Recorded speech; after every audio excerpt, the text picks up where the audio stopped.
Have you ever had that feeling? You're talking, you're trying to explain something, or maybe just connect, and it feels like the words are just hitting a wall. Oh, absolutely.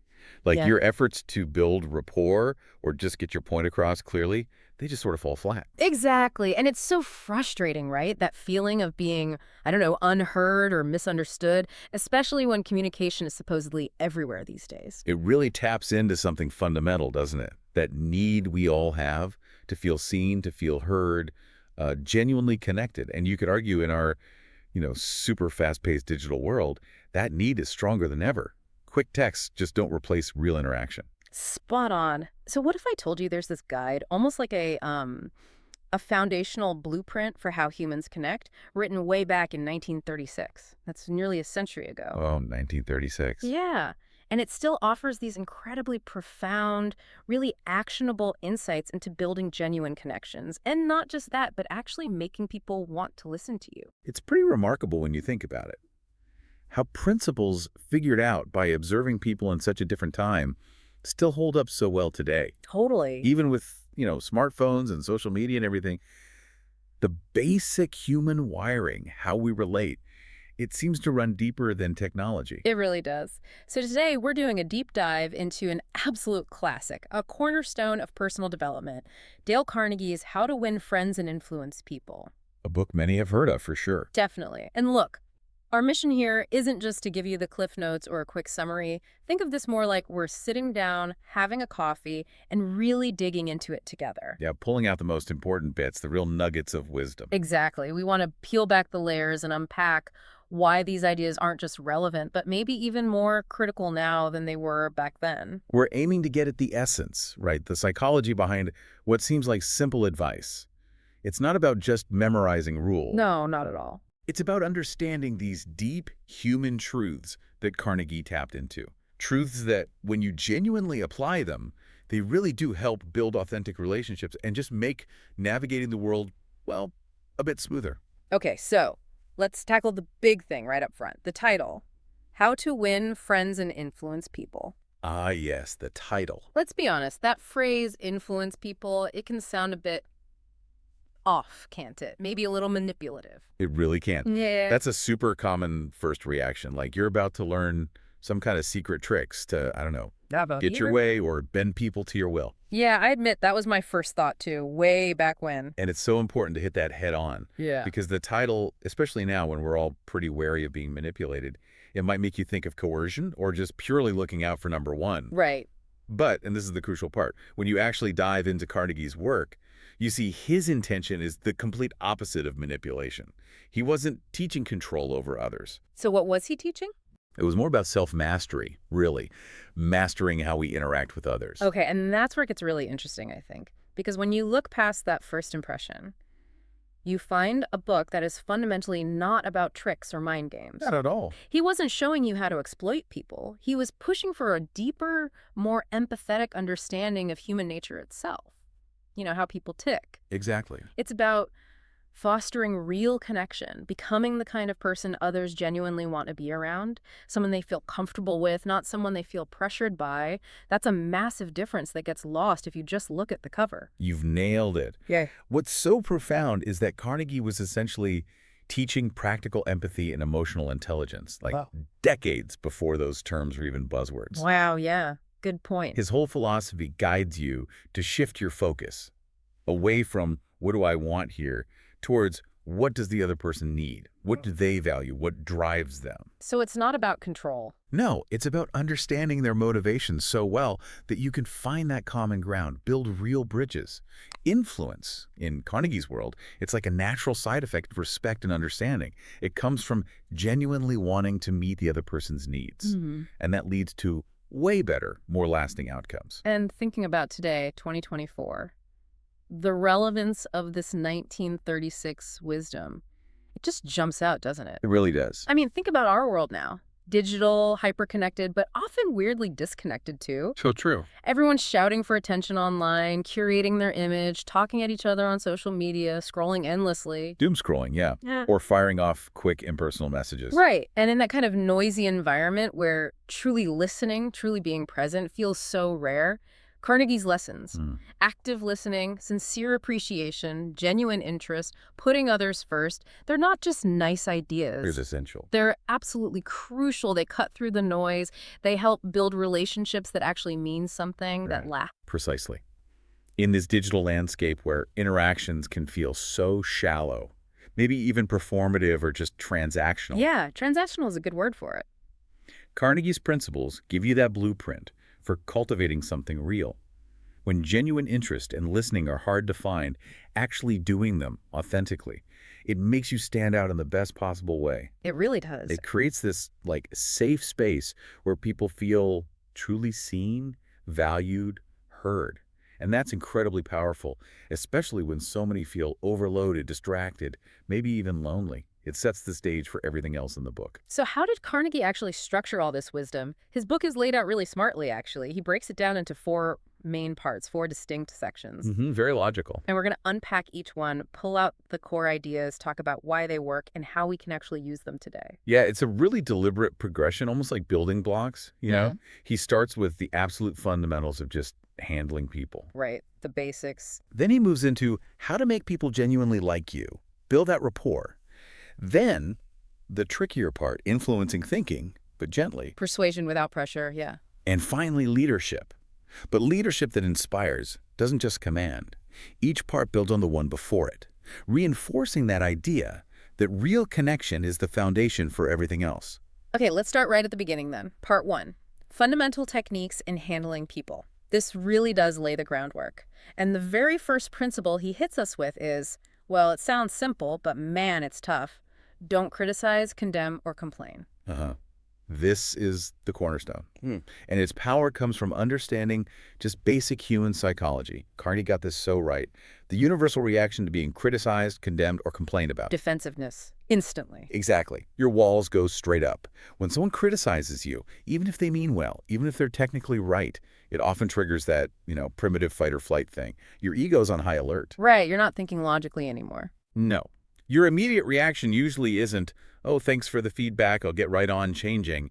It's more like, how can I justify this? Yeah. Or who are they to say that? Logic just goes out the window when those emotions kick in. It's so true. I mean, think about it yourself. I challenge you, listening right now, when was the last time someone genuinely criticized you, pointed out your flaws, complained about something you did, and your first reaction was pure gratitude and motivation? Almost never. Almost never.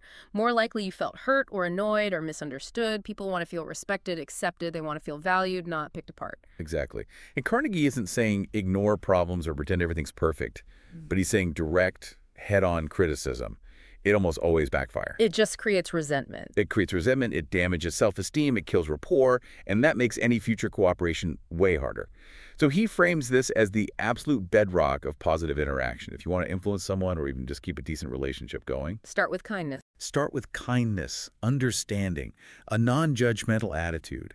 It's about protecting the other person's dignity, their self-worth, because that's what keeps the door open for them to actually hear you. Think of it like this. Attack someone, they build walls. Respect someone, they might just open doors. That's a great way to put it. Okay, building right on that. The second principle in this foundation section. Give honest and sincere appreciation. Ah, yes. And the key words there are honest and sincere. Absolutely. Because this is so easily confused with flattery, right? But they are worlds apart. Flattery feels empty, fake, and honestly, most people can sniff it out. They really can. Flattery usually comes from a place of wanting something from the other person. It's praise that hasn't really been earned or isn't deeply felt, and yet people see through it and it breeds distrust. So what's different about sincere appreciation? Sincere appreciation comes from genuinely noticing something good in someone else. Their effort, maybe a specific skill they have, something kind they did, their unique way of looking at things. You have to actually pay attention. You have to pay attention and you have to mean it.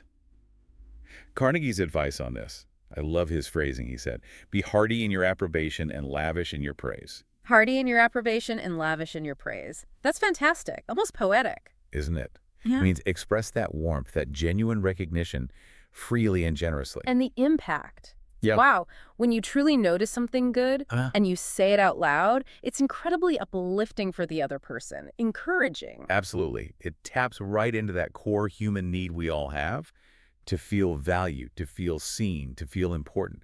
And when you meet that need for someone else, it builds this powerful emotional connection. It's like a positive feedback loop, isn't it? Totally. People who feel appreciated, they're generally more motivated, more engaged, more cooperative. It fuels them, reinforces the good stuff, makes them feel good about themselves and about you. It creates like psychological safety too, maybe. Ah, that's a great way to put it. Psychological safety.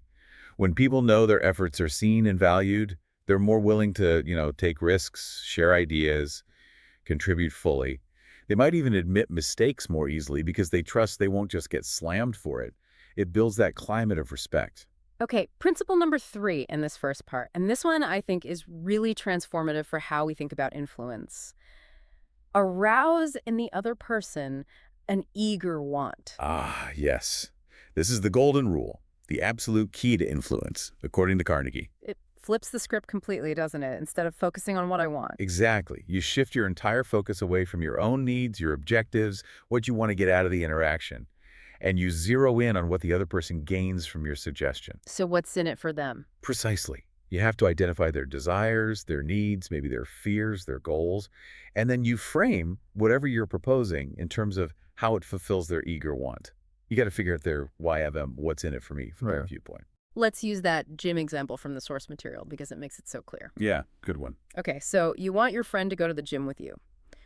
Your natural instinct, what most of us would do, is probably say something like, hey, come to the gym with me. I don't want to go alone. I need a workout buddy. Right. Focused entirely on your need, your problem. Yeah. And while that might be true for you, It immediately puts the burden on them, doesn't it? Their first thought is probably, okay, so you don't want to be alone, but what's in it for me?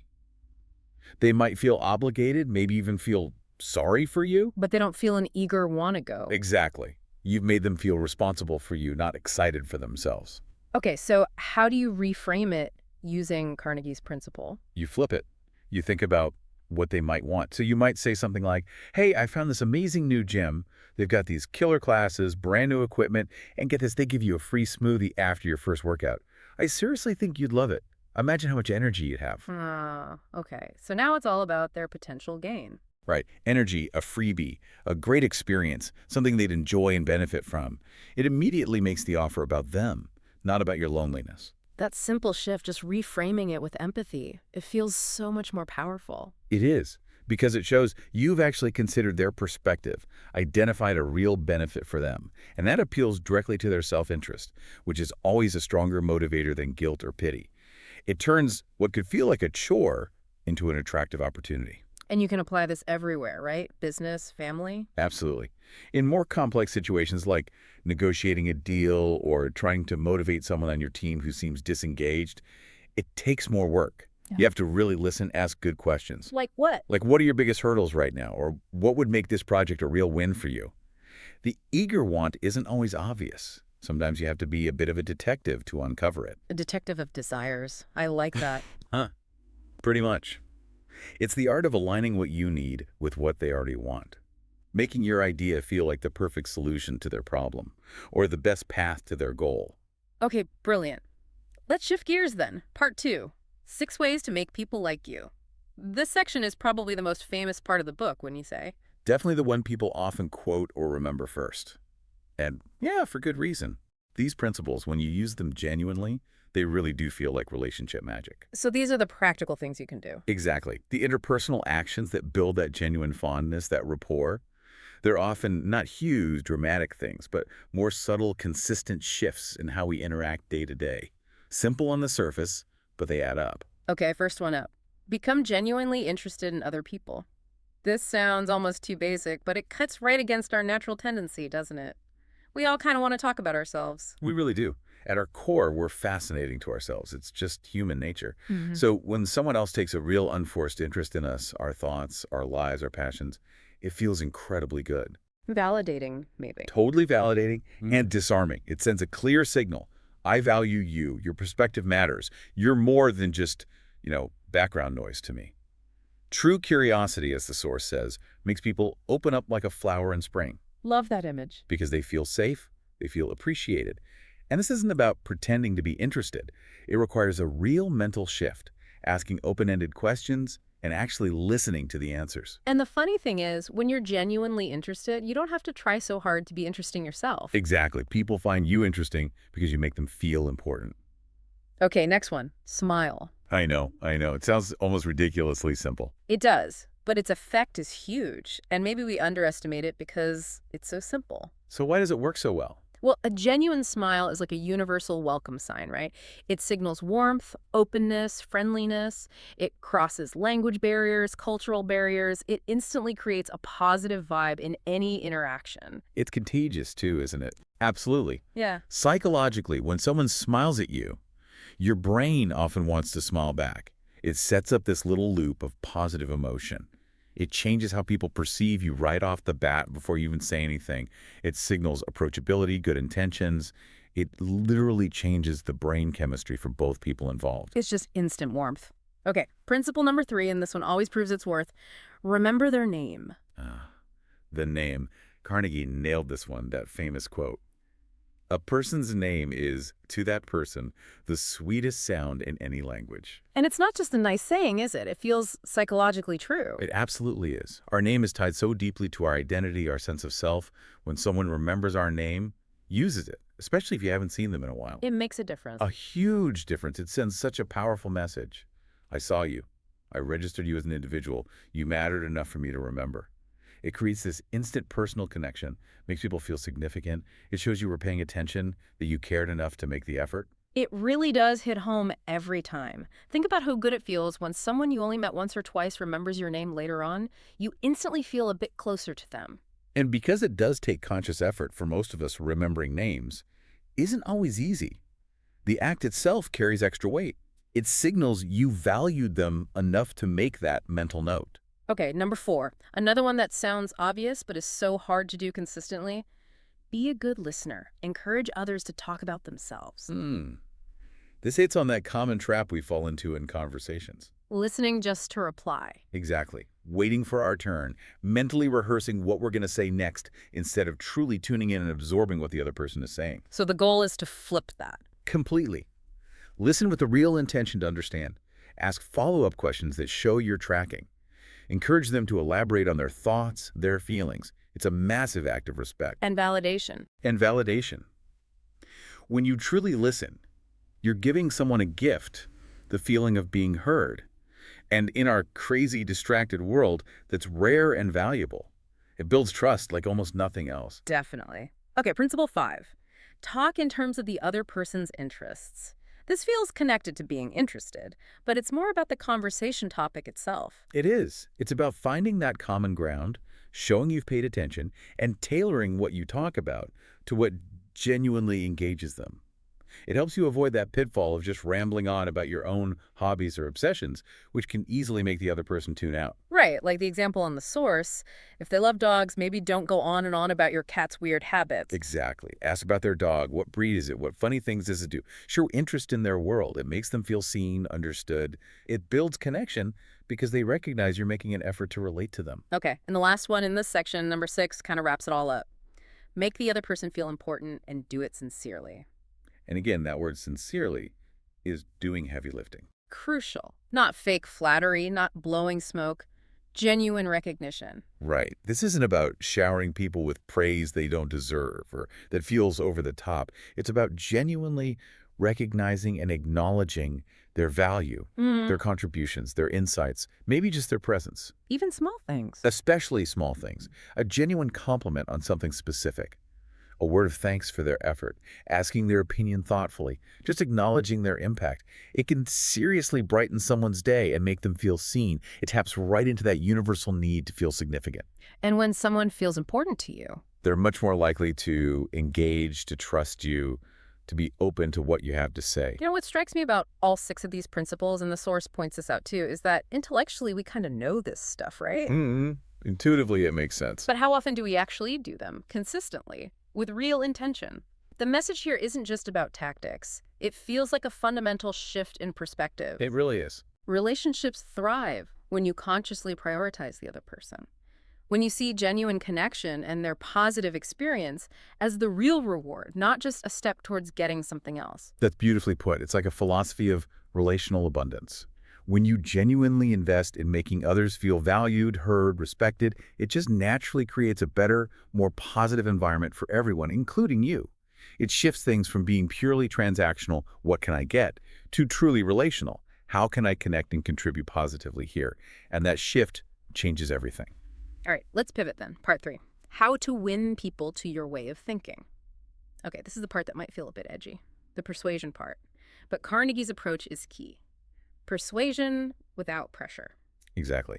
This section tackles that really delicate art, influencing how people think or decide, but without making them feel forced or resentful. Carnegie knew that the old school pushy methods usually just make people dig their heels in. They backfire. They totally backfire. Yeah. So his approach is all about creating an environment where people are actually open, receptive to your ideas, instead of immediately getting defensive. Okay, so the very first principle here goes against every fiber of my being sometimes, but Carnegie is super firm on this.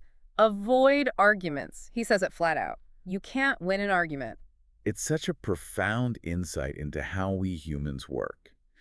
Carnegie understood that even if you have all the facts, even if your logic is flawless, even if you can completely dismantle someone's position and prove them wrong, you've often won a battle but lost the war. A Pyrrhic victory. Yeah, totally. You might win the point, feel smug for a second, but you've probably damaged the relationship, lost goodwill, or just made them even more determined to stick to their guns out of pride. People rarely change their minds because they've been intellectually beaten down. Their ego gets involved. Their ego gets massively involved.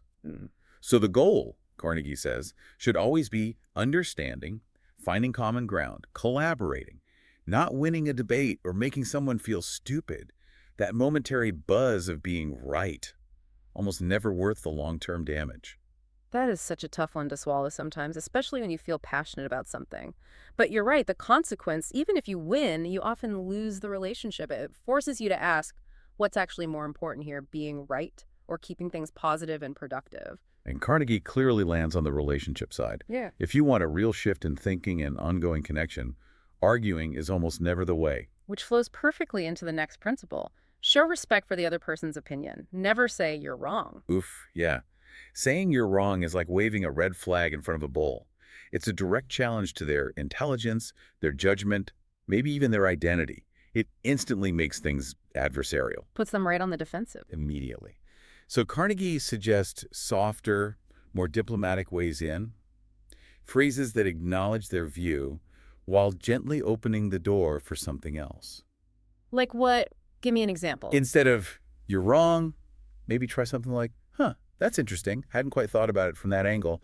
Tell me more about why you see it that way. Or, okay, I definitely see your point there, and here's another perspective I've been thinking about that might add to it. Okay, so it respects their intelligence. It doesn't attack. Exactly. It makes them feel heard, not judged. And that makes them way more open to actually considering your viewpoint without feeling like they have to defend their own to the death. It keeps the conversation going instead of shutting it down. It fosters curiosity, not conflict. Yeah. Love that. Okay, here's one that really jumped out at me because it feels so counter to human nature. If you're wrong, admit it quickly and emphatically. This one is so powerful, precisely because it's counterintuitive. Our instinct is usually to save face, right? Double down, make excuses, avoid admitting fault because we think it makes us look weak. But Carnegie says, do the opposite. Own your mistake, quickly, emphatically. No excuses. What happens? It completely disarms the other person. Takes the wind out of their sails. Exactly. They have no reason to attack or gloat. And instead of looking weak, you actually demonstrate incredible humility, self-awareness, integrity. It makes you seem more human, relatable. Paradoxically, you earn way more respect and trust than if you tried to pretend you were perfect. It shows confidence, not weakness. It really flips weakness into strength. Okay, next. Get the other person saying yes, yes immediately. This feels like a classic sales or negotiation tactic. It is, and it's rooted in solid psychology, sometimes called the Socratic method or building a yes set. The idea is to start the conversation by asking questions, the other person will agree with. So you build momentum. Precisely. You get a string of yeses going, yes, yes, yes. Psychologists like Robert Cialdini talk about the principle of commitment and consistency. Once we start saying yes, our brain kind of wants to keep saying yes to stay consistent. Interesting. So it creates this positive, agreeable vibe. It's a collaborative tone. And that makes the person much more receptive when you eventually introduce your main point or a more challenging idea because their brain is already in agreement mode. Yeah. It's about building that foundation of shared understanding first. Gently guiding them down a path where agreement feels like the natural next step. Okay, and the last one for this section. Let the other person feel the idea is theirs. Ooh, this is the ninja move of influence. Ha!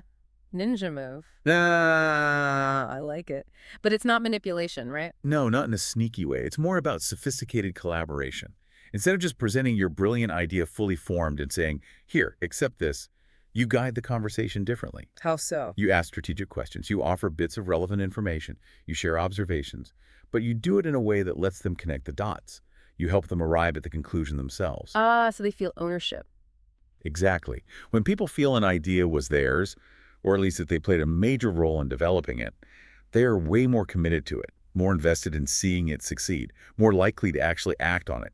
It taps into their own creativity, bypasses that feeling of being told what to do. It's like planting a seed and letting them feel like they grew the plant. It shifts it from you telling them to a shared discovery. That's really smart. It creates internal motivation, not just external compliance. Yeah. And that's always more powerful and lasts longer. Okay, let's move into the final section, part 4. Be a leader, how to change people without giving offense or arousing resentment. And Carnegie uses leader really broadly here, right? Totally. It's not just about CEOs or managers. It applies to parents, teachers, anyone trying to guide or inspire others, even just a friend trying to get the group to agree on a movie. Yeah, this section tackles that super tricky, often uncomfortable task, giving feedback, suggesting changes in behavior, steering people in a new direction. Carnegie knew that the blunt, top-down approach usually causes big problems. Resentment, resistance. Exactly. Yeah. Damaged relationships. So his whole focus here is on preserving dignity, getting people on board willingly, inspiring change from within, not forcing it from outside. And the first principle here circles right back to something we've already hit hard. Start with praise and honest appreciation. Absolutely critical. It builds directly on that power of sincere appreciation we talked about earlier, before you offer any critique or suggest any change. Find something positive to say first. Yes. Acknowledge what they're doing right. Recognize their effort, their good intentions. You build this positive emotional foundation first. It shows them you see their value before you point out an area for improvement. So they don't feel like their whole effort is being dismissed. Precisely. Yeah. They become much less defensive, much more receptive because they feel fundamentally valued. It's like saying, I see your strengths, and because I see them, I believe you can handle this feedback and grow. It's that sincere spoonful of sugar again. Okay, next, call attention to mistakes indirectly. This is about the how of correction. Subtle, not blunt. Huge difference here. Think about the typical blunt way. You messed this up. It's accusatory, often humiliating. Right, it shuts people down. Completely. Compare that to a more gentle, indirect approach. Maybe something like, hey, I was looking at this and something seems a little off here. What do you think? Did you maybe miss something? Or, maybe we could look at this part from a different angle, see if there's a way to make it even stronger. So it focuses on the issue, not the person. Exactly. It allows the person to save face. It opens the door for them to spot the issue or suggest a correction, rather than you just pointing a finger. It feels like a shared problem to solve, not a personal failing to expose. That's a massive difference in approach. Okay, this next one is also huge for anyone in a leadership role.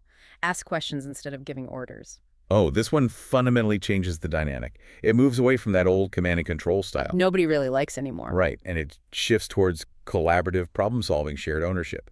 Instead of just saying, do this, you ask, what do you think is the best way forward here? Or how could we tackle this challenge most effectively? Or even, I was thinking maybe we could try it this way. What are your thoughts on that? So it empowers them. It empowers them completely. It makes them feel involved in finding the solution. It gives them agency, ownership, and that dramatically increases their buy-in, their commitment to the outcome. They're part of the solution, not just following orders.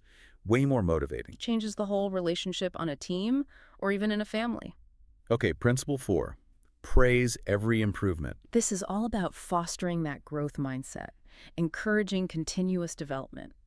People really do thrive when they feel their efforts and progress are seen and acknowledged. Even the small steps. Especially the small steps. Recognizing and affirming even slight improvements. Partial progress. It's powerful, positive reinforcement. It builds confidence, encourages them to keep going. It shows you're paying attention to their journey, their learning, not just fixating on the final product or their flaws. It's like saying, hey, you're moving in the right direction, keep it up. That's huge for motivation. And finally, this fifth principle really captures the spirit of this whole section. Make the other person happy about doing the thing you suggest. This is about inspiring action, not forcing it through guilt or pressure. How do you do that? You frame the suggestion in a way that highlights the benefits for them. Appeal to their desires, align it with their values, show how it helps them reach their goals. Maybe give them more authority or chance to learn something new or public recognition. You find ways to make them want to do it. Arouse that eager want again. Exactly. You want them to be genuinely enthusiastic and willing, not just grudgingly compliant. Find that lever of their self-interest and connect it to your objective. So looking back at this whole section on leadership, the overarching message seems crystal clear. Yeah, I think so. Leading with kindness, empathy, really understanding people, focusing on empowering them. It just works better. It gets better, more sustainable, more enthusiastic results than trying to lead through control or fear or just barking orders. It absolutely does. It builds real loyalty, commitment, willing effort, not just robotic obedience. Yeah. It's about building people up, helping them become their best selves, even when correction is needed. It recognizes that real, lasting influence comes from inspiration, not coercion. It's the ethical path to effective leadership. Okay, if I had to pick just one aha moment, one single quote that kind of sums up so much of Carnegie's whole philosophy for me, it would have to be this one. You can make more friends in 2 months by becoming interested in other people than you can in 2 years by trying to get other people interested in you. Oh, that line is pure gold. It just distills the core message of the entire book so perfectly, doesn't it? It really does. And it pushes right against our default setting. Our instinct is often to try and impress people, right? Talk about ourselves, show off our achievements, try to seem smart or witty. We think that's how we attract people, how we make connections. Exactly. We think being interesting is the key to being liked or admired. And that's why this quote hits so hard. We're all out there, personal, professionally, online, trying so hard to look good, to impress. But the real magic, the lasting connections, the genuine influence, the deep rapport. It doesn't come from that inward focus. No, it comes from focusing outwards, from really listening, from genuinely caring, from showing up for other people, from being truly authentically interested in them. It completely flips our usual script. It flips it entirely. Instead of working so hard to be interesting, Carnegie tells us, focus on being interested. And that fundamental shift is transformative, because when you are genuinely interested in someone else, you make them feel valuable, understood, important. And that's the key. And that, as Carnegie shows over and over, is the fastest, most effective, and honestly the most fulfilling way to build real rapport, strong relationships, and ultimately genuine ethical influence. It creates this positive feedback loop of authentic connection. So if we try to wrap all this up, the core message of our deep dive today into how to win friends and influence people, it isn't really about just collecting friends like trophies or manipulating people. No, not at all. It's about becoming the kind of person who makes other people feel genuinely valued, feel heard, feel seen. It's about becoming someone people want to be around, want to listen to, want to work with. It's about cultivating a way of being that naturally draws positive relationships because you operate from respect, empathy, and a real interest in others' well-being. These aren't tricks. They're timeless truths about how humans connect. And they still work, even now. They absolutely still work. Maybe even better now, because those qualities feel rarer. They're essential principles for living well together, working effectively, and just having deeper, more meaningful interactions. So we really hope this deep dive serves as a kind of practical blueprint for you listening right now. If you're looking to build better relationships, personal, professional, in your community. Or if you just want to communicate more effectively, make your interactions count for more. Or maybe just become someone people genuinely enjoy being around, feel comfortable opening up to. Then Carnegie's wisdom, almost 100 years old, is still an incredibly powerful guide. It really offers a clear, actionable path to becoming more empathetic, more effective, more respected. It's about building a better you, which naturally leads to building better connections all around you. Okay, as we wrap up, I want to leave you with one final thought to chew on, something to mull over after you stop listening. What's one specific people skill you want to get better at based on everything we've talked about today? Yeah, take a second. Think about your own interactions recently. Pick one principle. Maybe the one that resonated most, or maybe the one that feels hardest for you. And just consider how focusing on that one thing with real intention could make a difference in your next conversation, your next meeting, your next encounter with someone. Choose that one thing. Commit to practicing it consciously, consistently, just for the next few interactions. Even small, steady efforts in applying these deep human truths can lead to some pretty remarkable results over time. All right, that's our deep dive into Dale Carnegie. We really hope you found these ideas as valuable and maybe even as transformative as we do. Until next time, be kind, be curious. And don't forget to really listen. Yeah. And, smile genuinely. It makes a difference.